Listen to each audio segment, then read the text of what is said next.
Hey guys, Dave with Tsunami Hydrographics. Hey, today I'm going to try to save you some money and some time. We got some candied speed shapes over super chrome. They come out really nice and brilliant, and if you want to do a test on a pattern or a film, you've ruined the speed shape. So what I was thinking of is putting some plastic dip.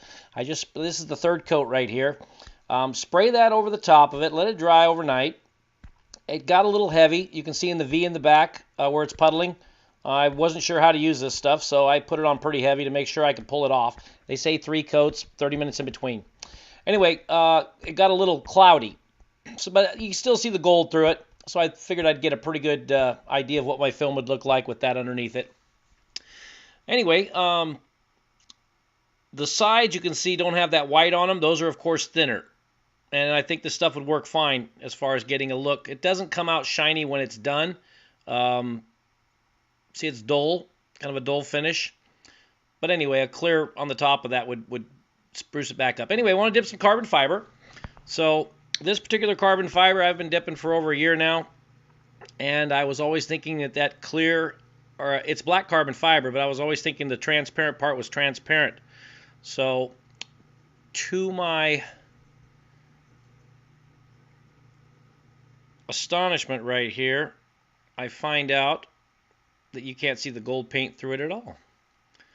A very, very small tinge of gold is all you can see through that, and just a little bit on the sides. But anyway, we're checking to see if this plastic dip will work. Right? That's the main thing. Anyway, yeah, all the times I put graphite and aluminum and all these different colors underneath it to get the best look, and find out that there's you're going to get whatever the film gave you on that particular brand. Okay, so it dipped real nice. Everything's really nice, stuck to it real well. This is dried up, and we're going to start peeling it off here. Start at the nose there. It's probably the thinnest. I didn't put hardly any there, but it was a little hard to get underneath it. Once you get it going, and it starts peeling back on you, and this was my first time, so I had to get kind of a feel for it. What I found out is just rolling it off with your thumbs. It'll just roll over itself. It's real heavy in the middle there, so you can actually grab that and pull it real easy.